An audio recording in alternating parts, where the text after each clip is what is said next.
Assalamualaikum warahmatullahi wabarakatuh. Waalaikumsalam warahmatullahi wabarakatuh. Di sini kelompok kami akan mempresentasikan pengaruh pelatihan terhadap kinerja karyawan PT Pos Indonesia. Kelompok Muhammad Ali Zaki 20 20 10 215. Erawati Rosita 20 20 10 200 220. Cindi Carenina Dwi Saputri 20 20 10 201.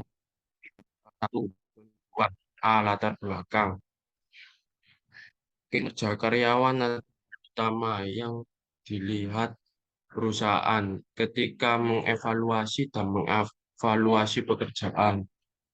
Oleh karena itu, kinerja karyawan dianggap sebagai bagian terpenting dari perusahaan karena berkaitan langsung dengan hasil, keterampilan, dan kemampuan seluruh karyawan perusahaan yang merupakan otak utama perusahaan mencapai tujuan utama perusahaan. Menurut Wibowo 2013, 7, kinerja adalah proses melakukan suatu tugas mulai dari yang dilakukan hingga hasil yang diperoleh dari proses tersebut. Anda dapat melihat bahwa kinerja berkaitan dengan kualitas dan kuantitas waktu kerja karyawan di perusahaan atau organisasi. Di era globalisasi, persaingan antar perusahaan semakin ketat dan teknologi semakin maju, menuntut perusahaan untuk mengubah berbagai aspek tata kelola perusahaan, menghadapi perusahaan dan persaingan di tingkat nasional dan internasional. Karyawan perlu beradaptasi dengan mengubah teknologi, termasuk munculnya teknologi baru dan cara kerja baru di dalam perusahaan karena situasi perusahaan membutuhkan pengetahuan, keterampilan, kualifikasi tinggi, dan sumber daya manusia yang terlatih untuk memfokuskan keterampilan mereka pada pekerjaan dan tanggung jawab mereka untuk kepentingan perusahaan. Perusahaan perlu menerapkan perencanaan tenaga kerja dengan terlebih dahulu mempertimbangkan dampak perencanaan strategis di seluruh organisasi secara luas dan kompresif. Dan dalam hal tersebut tenaga kerja menurut Marwansyah, tujuan strategis mempengaruhi operasi manufaktur, keuangan, pemasaran, dan kemampuan sumber daya manusia. Sehingga perusahaan perlu merencanakan tujuan strategis. Menurut Ismail 2010, sumber daya manusia merupakan elemen utama dari suatu organisasi dibandingkan dengan elemen lain, seperti modal, teknologi, dan uang. Karena diri sendiri mengendalikan orang. Pelatihan yang adalah alat mengembangkan sumber daya untuk meningkatkan pengetahuan, keterampilan, dan kemampuan, serta meningkatkan kinerja karyawan. Pendidikan dan pelatihan bertujuan untuk mengembangkan kemampuan intelektual dan individualitas pegawai. Oleh karena itu, organisasi yang ingin berkembang perlu benar-benar memperhatikan pendidikan dan pelatihan pegawai agar dapat mempengaruhi peningkatan kinerja pegawai. Program pelatihan yang intensif perlu dilaksanakan oleh perusahaan agar memiliki sumber daya manusia dan memiliki kinerja optimal. Dengan pelatihan karyawan, memiliki kesempatan untuk menyerap ilmu atau nilai-nilai baru, sehingga para karyawan dapat meningkatkan skill-nya dalam melaksanakan tugas. Kinerja karyawan berhubungan erat dengan organisasi. Kinerja karyawan dapat dilihat dari apa yang telah dilakukan atau dapat dihasilkan sesuatu untuk organisasi. Dengan adanya kinerja karyawan yang maksimal dan produktif, diharapkan kemampuan perusahaan dalam mencapai peningkatan mampu berkembang dengan baik. Perusahaan harus memperhatikan kinerja karyawan agar kinerja perusahaan juga stabil. Rumusan apakah yang berpengaruh terhadap kinerja karyawan PT Pos Indonesia? 2. Apakah pelatihan berpengaruh terhadap disiplin kerja karyawan PT Pos Indonesia? 3. Apakah disiplin kerja berpengaruh terhadap kinerja karyawan PT Pos Indonesia? 4. Apakah disiplin kerja memediasi pengaruh pelatihan terhadap kinerja karyawan PT Pos Indonesia? Tujuan penelitian untuk mengetahui pengaruh pelatihan terhadap kinerja karyawan. 2. Untuk mengetahui pengaruh pelatihan terhadap disiplin kerja karyawan. 3. Untuk mengetahui pengaruh disiplin kerja terhadap kinerja karyawan.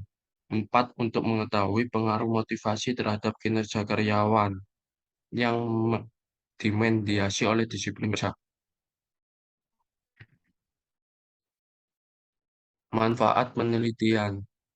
Penelitian ini diharapkan bisa memberi manfaat dan kontribusi dari berbagai bidang yang berkaitan. 1. Bagi perusahaan, 2. Bagi kita, bagi akademis. Selanjutnya, bab 2.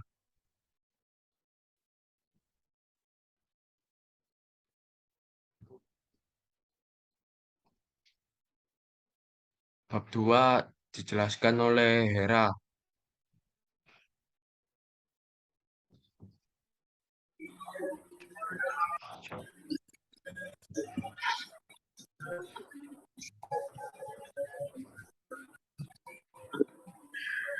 Untuk bab 2 yaitu kajian pustaka. 2.1 Penelitian terdahulu dari Riri Ainun Mardia Harahap dan Anita Silvianita SE SMS 2 pada tahun 2016. Penelitian ini untuk mengetahui pengaruh terhadap kinerja karyawan di PT Pos Indonesia Persero Regional 5 Bandung. Penelitian ini menggunakan teknik analisis regresi linier berganda. Jenis penelitian ini adalah penelitian kualitatif. Teknik sampling yang digunakan adalah sampling jenuh dengan jumlah responden. Dari persamaan. A. Sama-sama menggunakan variabel bebas pengaruh pelatihan. B. Sama-sama menggunakan variabel terikat kinerja karyawan. Selanjutnya perbedaan. A. Perbedaan tempat penelitian. Ajimat dan Ahmad Maulana pada tahun 2020, tujuan dari penelitian ini adalah mengetahui efektivitas pelatihan bagi staf departemen. Pengiriman di PT Pos Indonesia Persero, kantor pos Ciputat menegaskan kinerja pegawai bagian pengiriman PT Saya Kenal PT Pos Indonesia Persero Ciputat dampak pelatihan terhadap kinerja karyawan di bagian pengiriman PT Pos Indonesia. Metode survei yang digunakan dalam survei ini adalah sebagai berikut.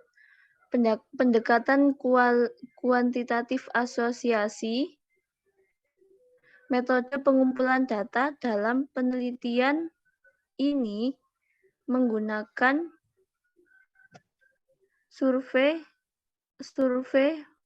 metode survei.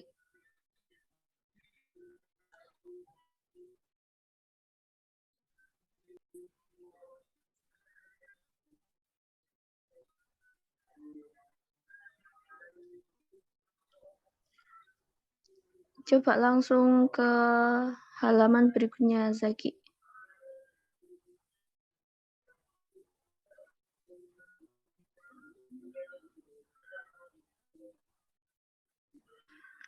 Mansur M.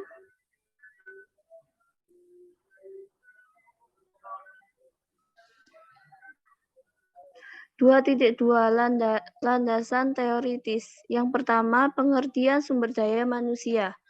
Marwansyah pada tahun 2012 menjelaskan tentang pengelolaan sumber daya orang adalah menggunakan sumber daya manusia dalam sebuah organisasi. perencanaan tenaga kerja, rekrutmen dan seleksi, pelatihan staf, perencanaan dan pelatihan karir, penghargaan dan tunjangan, keselamatan dan kesehatan kerja dalam hubungan kerja. Yang kedua, pengertian kinerja. Menurut Sedarmayanti, pada tahun 2011, kinerja adalah hasil kerja yang dilakukan, diakses oleh individu atau kelompok orang dalam suatu organisasi masing-masing wewenang dan tanggung jawab untuk mencapai tujuan organisasi yang terlibat adalah legal, tidak melanggar, dan konsisten dengan moral dan etika. Bangun pada tahun 2012 menyatakan bahwa kinerja dapat diukur melalui dimensi berikutnya. Yang pertama, jumlah pekerjaan. 2, kualitas kerja. 3, ketepatan waktu hasil. 4, kehadiran. 5, kemampuan untuk berkolaborasi. 2.3, kerangka konseptual. Kerangka pemikiran merupakan penjelasan sementara dari gejala-gejala yang menjadi objek permasalahan. Dengan pengaruh pelatihan X merupakan variabel bebas atau independent variable. Sedangkan kinerja karyawan atau Y merupakan variabel terikat atau dependent variable. Pada penelitian ini akan menguji atau mencari adanya pengaruh signifikan antara variabel bebas dengan variabel terikat.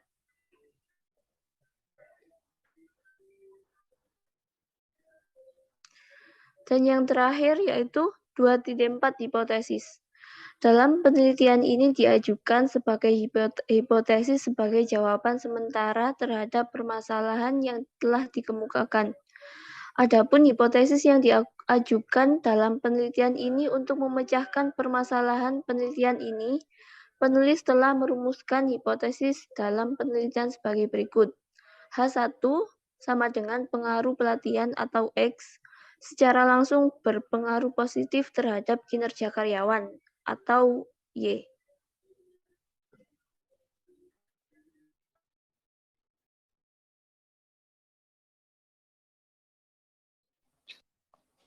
Bab 3. Metode penelitian. 3.1.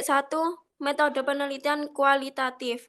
Metode penelitian merupakan salah satu faktor yang cukup penting dalam melakukan suatu penelitian, karena pada dasarnya metode penelitian merupakan cara ilmiah untuk mendapatkan data dengan tujuan dan kegunaan tertentu. Metode penelitian adalah usaha untuk menemukan, mengembangkan, dan menguji suatu kebenaran pengetahuan dengan cara-cara ilmiah.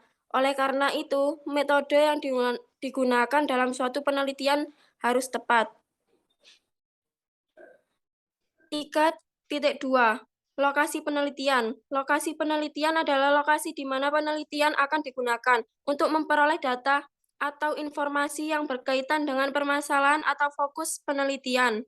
Tempat yang akan dijadikan lokasi dalam penelitian ini adalah PT Pos Indonesia Persero Regional 5 Bandung, Jalan Pahlawan nomor 87, Sukaluyu, Kecamatan Cibeuying, Kaler, Kota Bandung, Jawa Barat 40123.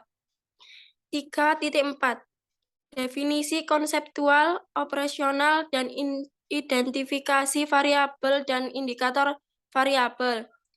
A. Definisi operasional.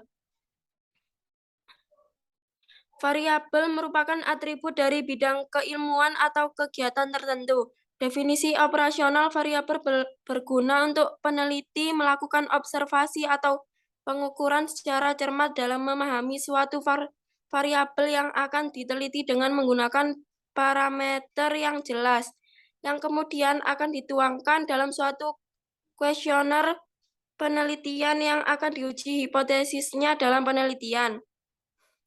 Adapun definisi operasional variabel sebagai berikut. Pengaruh pelatihan X. Revai 2014. Adapun faktor-faktor yang mempengaruhi pelatihan antara lain: 1. Materi yang dibutuhkan. 2. Metode pelatihan. 3. Prinsip pembelajaran. 4. Ketetapan dan kesesuaian fasilitas. 5. Kemampuan peserta pelatihan.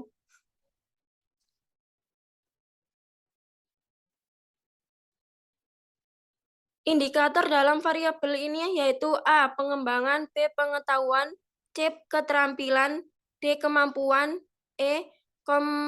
Kompetensi, F. Perilaku. 2. Kinerja karyawan.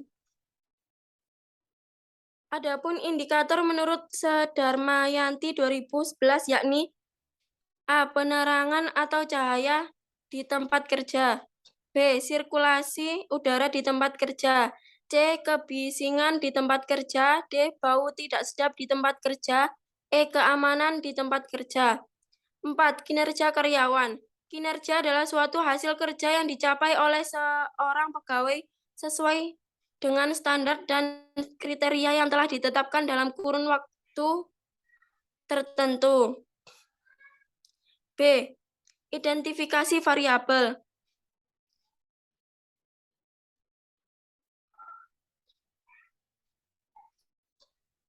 Identifikasi variabel dalam penelitian ini bertujuan supaya memahami tentang variabel yang ada dalam penelitian ini.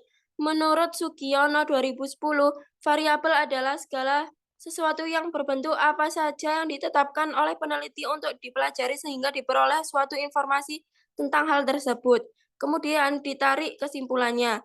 Dalam penelitian ini menggunakan 4 variabel yang mana variabel terdiri diantaranya yaitu 3 variabel independen dan 1 variabel dependen. 3.4 Populasi dan sampel penelitian. Konsep sampel dalam penelitian adalah bagian kecil dari anggota populasi yang diambil menurut prosedur tertentu sehingga dapat mewakili populasinya secara representatif. Beberapa definisi sampel menurut para ahli diantaranya menurut Sugiono 2005 menyatakan bahwa sampel adalah bagian dari jumlah karakteristik yang dimiliki oleh populasi tersebut. Menurut Ari Kunto, Akdon dan Hadi 2005 mengatakan sampel adalah bagian dari populasi, sebagian atau wakil populasi yang diteliti. 3.5 Jenis dan sumber data. Dalam pengumpulan sumber data, penelitian melakukan pengumpulan sumber data dalam wujud data primer dan data sekunder. Yang pertama, data primer, yaitu jenis dan sumber data penelitian yang dapat diperoleh secara langsung dari sumber pertama, baik individu maupun kelompok. 2. Data sekunder, yaitu data yang langsung dikumpulkan oleh peneliti sebagai penunjang dari sumber pertama. Dapat juga dikatakan data yang tersusun dalam bentuk dokumen-dokumen. 3.6 Teknik pengumpulan data. Menurut Sugiono 2013 mengemukakan bahwa teknik pengumpulan data merupakan langkah yang paling strategis dalam penelitian, karena tujuan utama dari penelitian adalah mendapatkan data. Tanpa mengetahui teknik pengumpulan data, maka peneliti tidak akan mendapatkan data yang memenuhi standar data yang ditetapkan. Menurut Sugiono 2013, pengumpulan data dapat dilakukan dalam berbagai setting, berbagai sumber, dan berbagai cara. Bila dilihat dari settingnya, data dapat dikumpulkan pada setting alamiah atau natural setting. Pada laboratorium dengan metode eksperimen, di rumah dengan berbagai responden, pada suatu seminar, diskusi, di jalan, dan lain-lain. Menurut Sugiono 2013, menyatakan bahwa dalam penelitian kualitatif, pengumpulan data dilakukan pada natural setting atau kondisi yang alamiah. Sumber data primer dan teknik pengumpulan data lebih banyak pada observasi berperan sebagai partisipan observation, wawancara mendalam, dan dokumentasi. 3.7 Teknik analisis data. Menurut Sugiono 2013, dalam penelitian kualitatif, data diperoleh dari berbagai sumber dengan menggunakan teknik pengumpulan data bermacam-macam dan dilakukan secara terus-menerus sampai datanya jenuh. Selain itu, analisis data kualitatif sangat sulit karena tidak ada pedoman baku. tidak berproses secara linier, dan tidak ada aturan-aturan yang sistematis.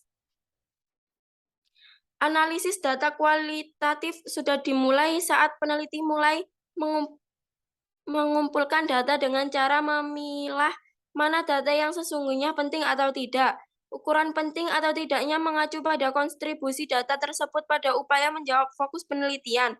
Pada hakikatnya, analisis data adalah sebuah kegiatan untuk mengatur, mengurutkan, mengelompokkan, memberi kode atau tanda, dan mengkategorikannya sehingga diperoleh sebuah temuan berdasarkan fokus atau masalah yang ingin dijawab.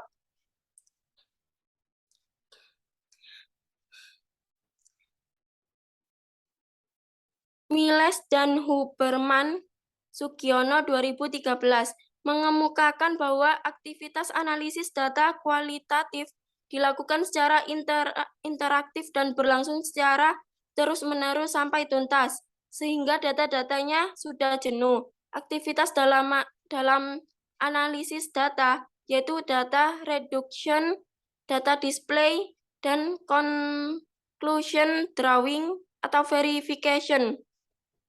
1. Data reduction. Data yang diperoleh dari lapangan jumlah cukup banyak. Untuk itu perlu dicatat secara teliti dan rinci. 2. Data display. Setelah dilakukan reduksi data, maka langkah selanjutnya adalah penyajian data. Yang ketiga, conclusion drawing. Langkah ketiga dalam analisis data kualitatif menurut Miles dan Huberman adalah penarikan kesimpulan dan verifikasi. Kesimpulan dalam penelitian kualitatif mungkin dapat menjawab rumusan masalah yang dirumuskan sejak awal, tetapi mungkin yang tidak, karena masalah dan rumusan masalah dalam penelitian kualitatif masih bersifat sementara dan akan berkembang setelah penelitian berada di lapangan.